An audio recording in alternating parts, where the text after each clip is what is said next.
I've been following this Tasha K Cardi B case on the low for a while.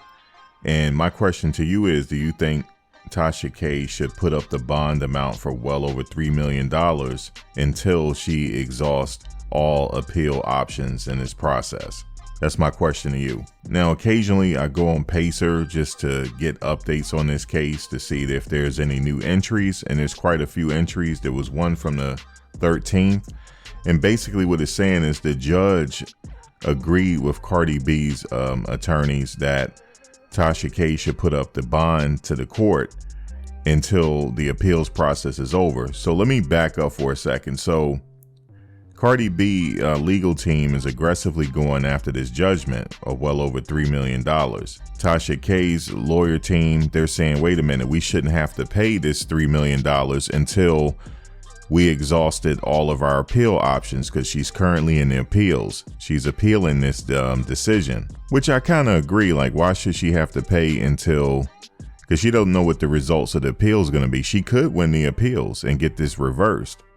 So what would she do at that point? What if she already spent the money? What if she already paid the money to Cardi B? Would she have to go back to Cardi B to get the money? But I also agree as well that maybe a bond should be put up, and the court should hold that secured bond until the appeals process is over.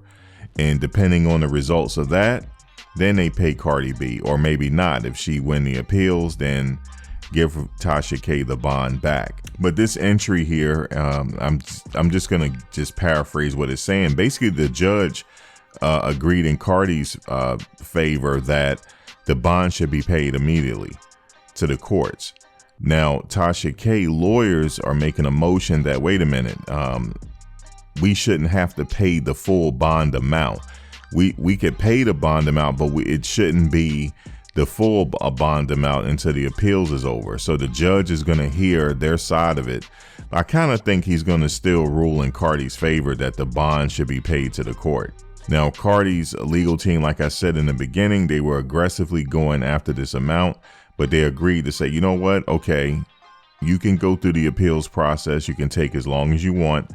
However, put up a bond amount so that amount could be secured. Now, what's interesting to note here is I was watching the lead attorney the other night, and he was saying that he was alluding to the fact, because he was in the courtroom while this was taking place, and he said that Tasha K attorney, because the judge allowed both sides, I think around 30 minutes or 20 to 30 minutes to present their closing arguments to the jury.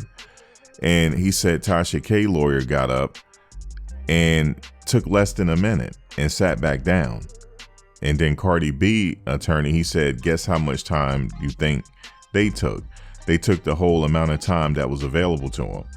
So I'm like, okay, that's kind of strange. And then he also said that Tasha K's lawyer has experience in criminal and not civil litigation. So I'm like, wait a minute. That's kind of strange. I'm like, did someone recommend this lawyer to her, or like, was this a long-time attorney of hers? I don't know. I thought that was kind of strange. Maybe she can argue ineffective counsel in the appeals. I don't know.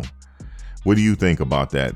But I was listening to lead attorney, and like I said, he was in the courtroom, and he said that it was Tasha K lawyer. She just is at fault for her client losing this case. She didn't even take the full 20 minutes to explain to the jury in her closing arguments why her client should not have to pay, why she should be victorious here. But she only spent less than a minute. That's kind of strange to me. So again, do you think that she should put up this bond until the appeals is over? Because also the lead attorney said that Cardi B side is probably thinking, okay, we hear that she's in Africa. We hear that she's moving money around. Then I heard that they tried to go after the money and only found a little over $1,000 in a JP Morgan account.